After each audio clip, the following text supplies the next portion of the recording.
Welcome to Redefining Medicine, an intimate and personalized program that illustrates a different side of the practice of medicine. Our in-depth conversations will focus on mentors and motivators who are consistently reshaping, redefining, and rediscovering the field of medical healthcare.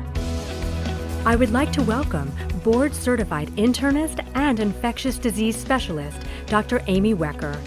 Dr. Wecker is committed to the prevention and treatment of chronic and infectious diseases while seeking to enhance and optimize the aging process.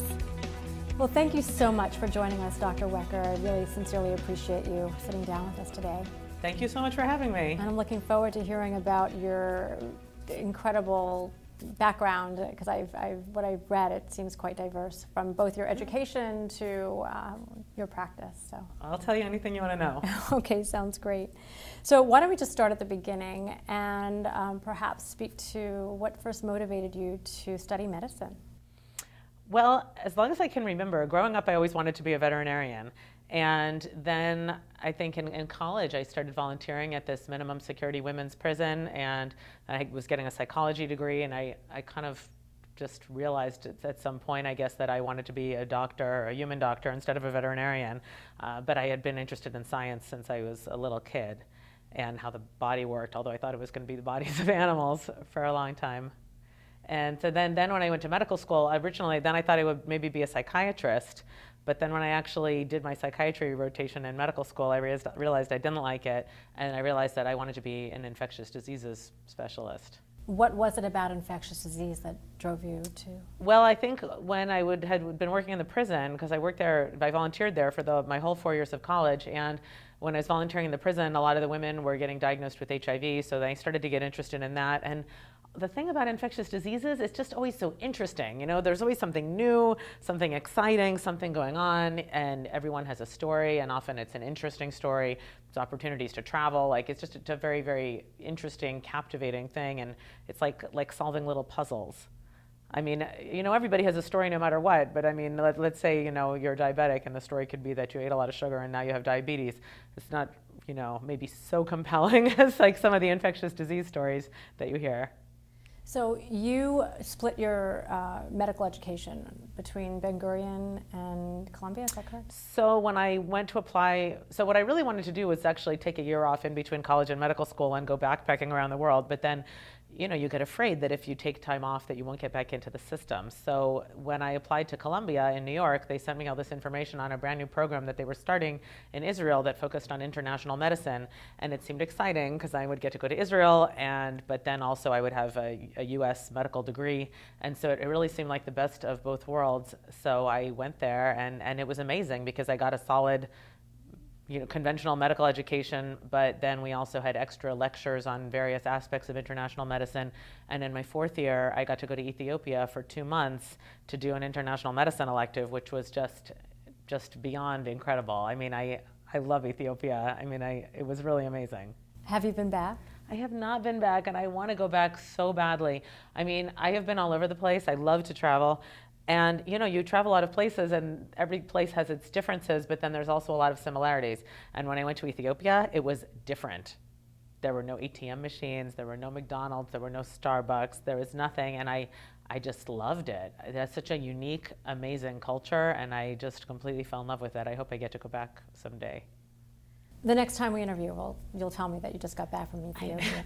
Well, the woman that works at my local Nespresso store, actually, one of the women is Ethiopian, and so we always talk about it, and she tells me that there's been all these changes now, and it's so much more modernized than, because I was there, I don't know, 15, 17 years ago.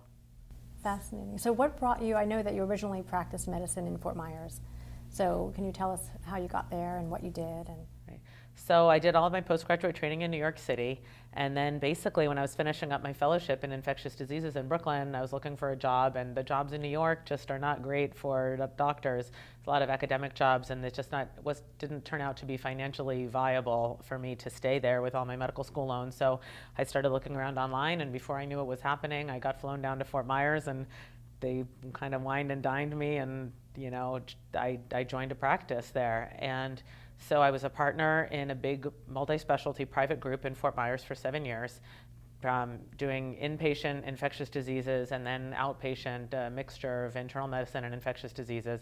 And I loved it. I had a huge HIV population, and it was nice to be able to do the mix because I am very holistic. So even though I'm an ID doctor, I really liked being able to kind of do what I wanted in the office and do holistic medicine, take care of the whole patient, be their primary care physician if I wanted to, because there were a lot of internists in the group, so no one was going to tell me, oh, you have to do infectious diseases. In fact, when I started, they said, oh, well, especially in the summer, do more internal medicine so you can keep your schedule full. And so I really loved it. But Fort Myers, I mean, it's such a nice place, and I loved my job so much, and they were so great there, but it just wasn't enough. I found myself driving to Miami almost every weekend that I wasn't working. For what? Just to be there because I liked it. One of my best friends is in Miami, and so to visit him, and then just to be back in a city, because I like to be in a city. And so after 7 years there, I had paid off my medical school loans, and then I kept on thinking, okay, I need to move to Miami. And then the hospital actually asked me to get into some part-time administration, and that was kind of the catalyst to say, okay, I really have to leave, because once you start doing that, then that's it. You don't walk away from those jobs. So I looked for a job in Miami, and I found one, and I resigned. And then in between the two jobs, I went to Thailand for a couple of months for yoga teacher training, because I had wanted to do that, because I've been practicing yoga for a long time. But I mean, when do you take 2 months off to go to teacher training? You can't. But you can if you're changing jobs. And then I moved to Miami 3 years ago, and for a year I worked for these guys, a private ID group at 4 busy hospitals in South Miami, and it just was really a lot of work, a very intense call schedule and a lot of weekends, and it really pulled my life out of balance, and I realized all I was doing was working. And when I wasn't working, I just was so exhausted because I was working so much that after a year of it, I resigned. So then I decided to open my own little practice. As opposed to a yoga studio, right? Well, right. No, I'm a doctor. I mean, I love the yoga, but I mean, I'm a doctor. So I decided to open my own little practice, really only because I didn't want to abandon my long-term HIV patients. And at the same time, I started doing locum tenens, which is traveling doctor work. So locum tenens means placeholder in Latin. And there's a lot of places around the country that have a hard time finding permanent physicians. So they will take a locum tenens physician for some period of time to bridge the gap. So it's really nice because you work out a travel schedule. So my first locums job, I went to South Carolina on and off, like 2 weeks on, 2 weeks off for 6 or 7 months. And so then I'd be there for 2 weeks and I'd work and I'd come home and I'd have my little practice. And then after that, I went to Bismarck, North Dakota, back and forth for about 8 months. I made 5 big trips out there. And in the middle of my traveling to Bismarck, I got approached, one of my times that I was home, I got approached by a big non-for-profit, CAN Community Health, that has HIV clinics all over the state of Florida. And they had been researching me, and they literally, emailed me to set up a meeting, and I didn't even know who they were, and I figured it's like some drug company. And then they showed up in my office, and they said they wanted to take over my practice, and they wanted to find a new location in South Beach and build me this big, beautiful HIV clinic to run. And so I. How much of your practice is dedicated to the HIV community? Well, it's basically 100%. The HIV clinic. So, it's not. It's a combination of HIV and also PrEP. Pre-exposure prophylaxis. Do you know about that? Yes, I do. So for anyone that doesn't know, there's a pill that you can take called Truvada that's part of an HIV regimen. It's been FDA approved since 2012, and you take 1 pill a day, and it prevents you from getting infected. So it's basically like a birth control pill for HIV. It's pretty amazing. So that's another big part of what I do. So HIV, STDs, PrEP, and then somewhere in the middle of all this, I started getting interested in anti-aging medicine, and I'm one of the what was the catalyst for you? Well, okay, so the catalyst for the anti-aging medicine, it's a totally personal story. So when I had been on, I don't have any kids, and I've been on birth control pills forever. I started taking them when I was a teenager. And then when I was 37, I literally was sitting at a hotel bar with my ex-husband and started having these crazy stomach cramps out of nowhere, and went back up to the room and started practically hemorrhaging. And it was just, I mean, it was literally out of the blue, and it was just crazy. So when we were actually out of town about to run a half marathon. So things had kind of calmed down by the morning, and I ran the half marathon. And then when we got back home to Fort Myers, I went to see my gynecologist, of course, immediately. And so he did an ultrasound, and he told me, well, you have a couple of small fibroids, maybe that's it, and tells me I don't have cancer, and then I'm fine. But then every month, my periods were crazy. They were so heavy. Like I would see one patient in the hospital, and I would have to go change my tampon, go back and see one more patient, and have to go change my tampon. I felt And you're horrible. still on the birth control pill at this point. I was still on the birth control pill, and I was feeling terrible. I mean, I'm a very, very healthy person. I'm never sick. I'm really energetic. I work out a lot. I used to run marathons. I do all this yoga. And I felt horrible. My periods were killing me. And he just said, you don't have cancer. You're fine. And so I ran into a friend of mine who was also a gynecologist at some doctor party, and she was practicing functional medicine, and I ran the whole story by her, and she said, this is just ridiculous. She said, it's probably not your fibroids. If you're in your late 30s and you've never had children, you're on birth control pills, this can happen. Your uterus can turn on you. Why don't you come into my office? We'll really do an evaluation. So I went to see her, and she really worked me up. So she found out that I was a little hypothyroid. She took me off the birth control pills. She offered me a couple of endometrial ablations. My sex drive had completely disappeared. She put me on a little bit of testosterone, and I was better. I was back to feeling really good. And I mean, I couldn't believe I just been dismissed, and I get treated like a VIP because I am a doctor. I mean, I always get right in wherever I want to go, and and I mean, this was his VIP treatment. You don't have cancer, you're fine. But not having cancer and being fine, they're totally different things. I mean, I was exhausted, and I'm not like that. I mean, I was not fine, and my friend, the functional medicine gynecologist, fixed me, and so it really sparked my interest. So then a few years after that, and I got introduced to a couple of guys that were starting an anti-aging clinic, and the opportunity came up for me to become one of the medical directors, and I just jumped on it, and then I started doing my anti-aging studies. So how did you come to find A4M? Well, these guys told me about it. So they said, we love that you're so holistic, and because I've always been really focused on lifestyle management along with the medicine, because, in infectious diseases, I take care of so many diabetics. We're amputating their feet, their legs for their diabetic foot infections. Their blood sugars are out of control. I try to focus on their diet because, they eat a bunch of crap, and a lot of this is totally preventable. So anyway, yeah, they liked my approach. They told me about A4M. I signed up for the certification, and I've been working on it. Wow. So you do anti-aging medicine. You do ID. You treat the HIV. You, from what I understand, you are very, an avid. You're certified in yoga. You're an avid yoga enthusiast. Do you teach at all? I do. I teach Bikram yoga, and I really only teach 1 or 2 classes a week, but I teach consistently, and I really, really love it so much. So, of what you do in your medical career, what challenges you the most? Well, I think the anti-aging is what's really exciting me the most, because I feel like it's really this cutting-edge functional medicine. I mean, it's like what happened to me. Like, I'm not dying of cancer, but I'm not at my peak. And I've seen so many people over the years when, you look at their labs, and they're basically okay. They don't feel good.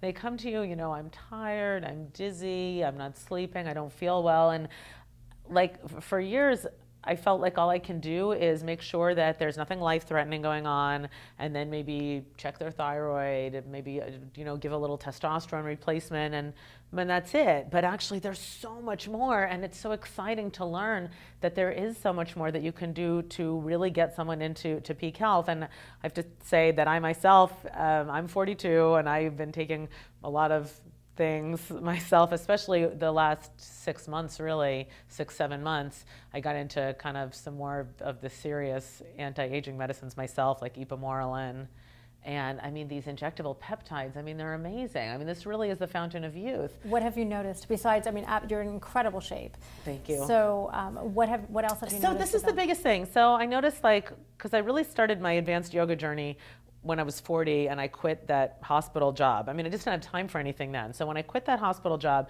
and I started doing the locums, I just found myself with big chunks of free time, which I never had before in my life. I mean, when I'd be home, I'd have, a couple of weeks of basically free time because I'd go into my office a few mornings a week, like nothing crazy. And then even when I was out of town, I mean, I'd work the day, but then I'd come back to my hotel at night. I'd be all alone. I wouldn't be going anywhere. I didn't know anyone. I'd just be doing my home yoga practice. So I noticed though that like, I would do some stupid little thing, and it would result in this crazy injury. And it reminded me, like, I know my dad, when he was in his mid-40s, he just tripped over something in a hotel room and fell to the ground, and he tore his rotator cuff. And it's like, I mean, he wasn't doing anything, just some little thing. And I noticed the same thing with me. There was a time that I was trying to do this back bend thing off of the couch just to make a yoga video for Instagram. And I fell off the couch about 1 foot onto the floor backwards, and I hit my chin into my sternum. And it hurt, but I didn't really think it was a big deal. But I mean, I think I got a costochondritis from it, and I couldn't do any back bending or any push-ups or anything with my chest for almost a month. And it was like, wow, like that would not have happened to me if I was in my early 20s. Then that happened when I was, maybe 41 or something. And so it would be like these little things. I'd bang my leg, I'd get some bruise for like a couple of months. I mean, just craziness. And so I noticed that since I've been on the ipamorelin, and some other things, that I recover really fast. If I do have some little tiny trauma, it turns out to be a tiny little trauma. I don't end up with any kind of major injury from it. And it's really amazing. I mean, I have a lot of energy, and I just feel like I continuously am getting stronger and progressing, and nothing really sets me back. Like I used to just get these little injuries all the time, and it doesn't happen anymore. And in terms of lifestyle and exercise and diet, were you always I mean, you're in incredible shape, as we said, now in your 40s, but in your 20s and your teens, were you always in this great shape, or did you always have an interest in eating healthy and exercising? Well, I was a vegetarian for a long time, and I have definitely been exercising for a long time, but I have to say that, I mean, when I was younger, I mean, I partied a lot. And I mean, I definitely, experimented quite a bit with drugs in college, and you probably drank too much for a lot of years. And I mean, I can be pretty intense, and I can be pretty compulsive. And then, I mean, I used to smoke. I quit smoking in my late 20s, and that's when I really started running. That's when I started running marathons. So I channeled that into running for a long time, and I ran marathons. And like as the time went on, as I started to notice my body changing as I got older, I just kept on like dialing it in more and more and more. So now at 42, I mean, I drink a little bit, but hardly at all. Like I have a couple of drinks here and there, but like really hardly, barely anything, because it just doesn't make me feel good. And now I am super, super dialed in to what I eat. I always have eaten pretty healthy. I've never eaten McDonald's or anything like that. But I mean, in residency, I mean, they have food for you and you eat it. But now it's like I'm super, super strict, because your body just doesn't, when you're 22, you can kind of do whatever and you're going to be fine. But at 42, you have to really dial it in, and I'm happy to dial it in because I like the results so much. And what do you recommend to your patients? So I recommend that everyone exercise. And in terms of diet, I have tried everything, and I really, really believe, and this is being supported by my studies here, that ketogenic is the way to go. I think you can get good results with a lot of different diets and a lot of different exercise programs. I think with exercise, the important thing is to do something that you like. Because if you don't enjoy it, then you're not going to do it. So don't force yourself to do something you hate. I mean, I love my yoga. Get it to the point where you're making Instagram videos? Exactly. Like my yoga, to me, like it's so fun. It's like, for me, it's playtime. And I put music on, and I dance, and I do all this yoga, and I practice these advanced body weight movements, and I get into amazing shape, but I'm also really having fun doing it, and I like it. So I got to the point where I just didn't enjoy running anymore, and then I stopped. And I ran marathons for years, but my body, like, it just didn't want it after a while, and so I stopped it. And with the diet, I think you can get good results on a lot of different diets, but I think that the easiest thing to do is ketogenic, which is, a high-fat, moderate protein, low carbohydrate diet, because you get to eat a lot of delicious things, and it really does suppress your appetite, and you can get away with kind of eating as much as you want to eat and not having to monitor things too closely, and get these really amazing results. And you've seen the amazing results within your patient base? Oh yeah, because it suppresses your appetite, and you still get to eat steaks, and you eat things that make you feel good. And then I've read a lot of books on it too, and the science backs it up. So, gluten or no gluten?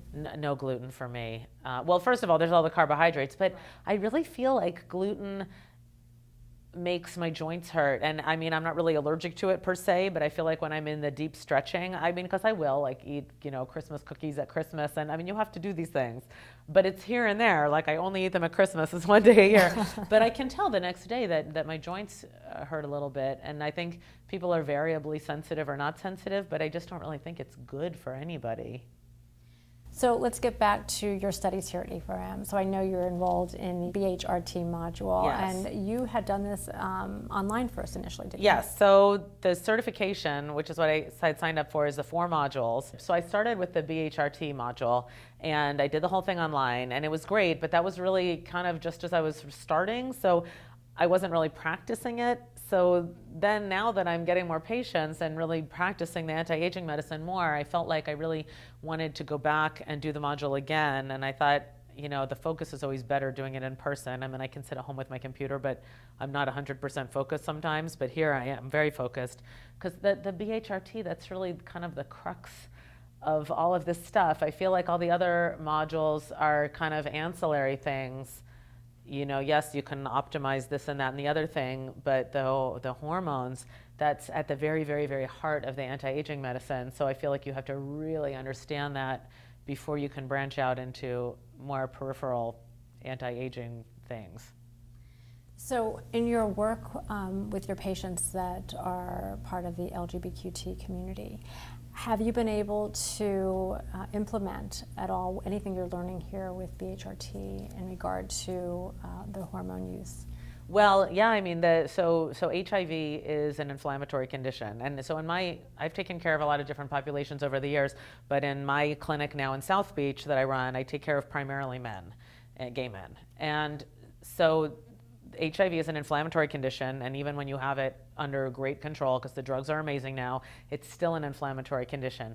And so I do recommend supplements to my patients. I have a lot of very young patients that really don't need, my PrEP patients, a lot of these guys are in their 20s. They really don't need much, just some good supplements.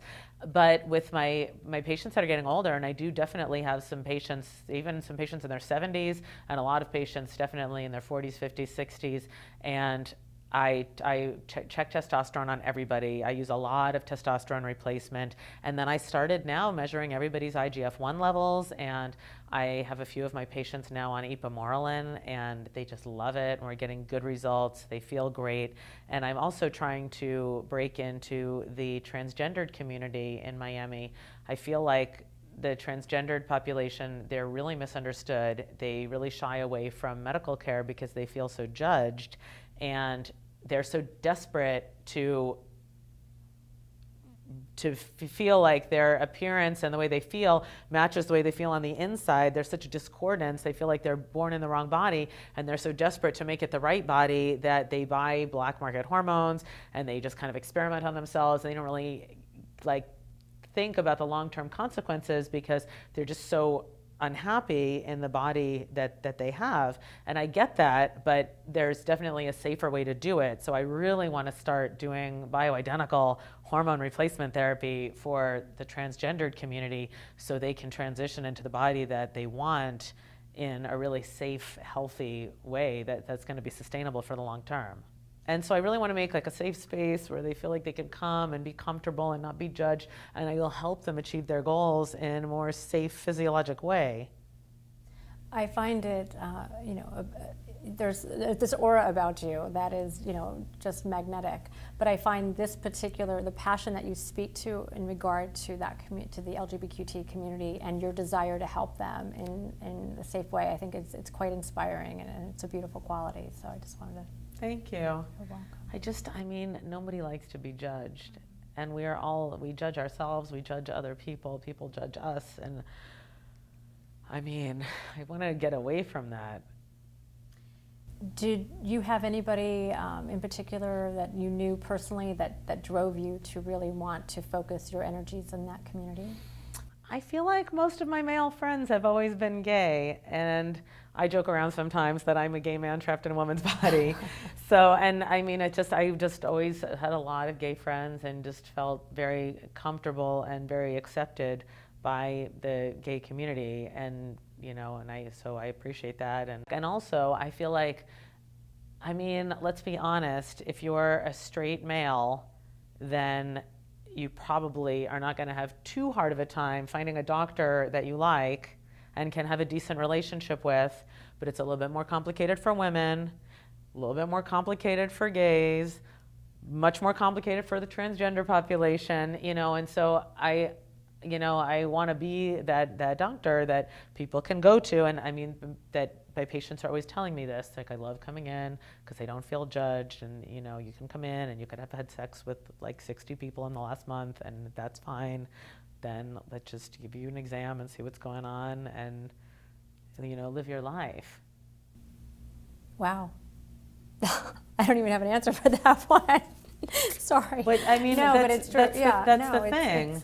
You're remarkable in that I mean, way, there's all this stuff about PrEP when people are like, oh, is PrEP a license for men to have, or women to have, unprotected anal sex? I mean, well, we give birth control pills to women with the understanding that they are going to have sex, and we give PrEP to men and to women with the understanding that they are going to have sex. So let's not judge what people are doing or not doing. I mean, that's not our role. And honestly, it's just, I mean, it's not a nice thing to do. Have you been confronted with criticism from your constituents in the medical community? No. That's great.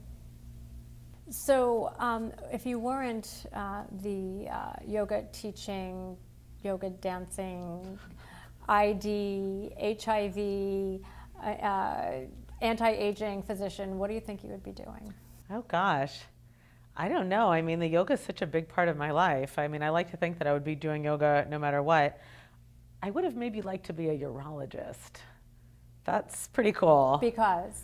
Well, because again, much like ID, I guess, right. Urology, they deal a lot with sex, and I could see also, and they do all these cool procedures, and I don't know too much about it in medical school, but of course, I work so closely with urologists as an ID doctor treating the UTIs, and I think that's also would be a nice pathway into functional medicine. So maybe, but I don't know. Honestly, I love being a doctor. I don't know what else I would have done.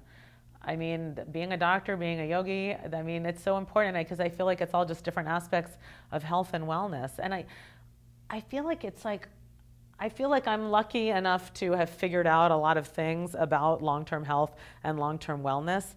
And I'm very grateful that all of a sudden I have gotten into such amazing shape and I'm doing so well.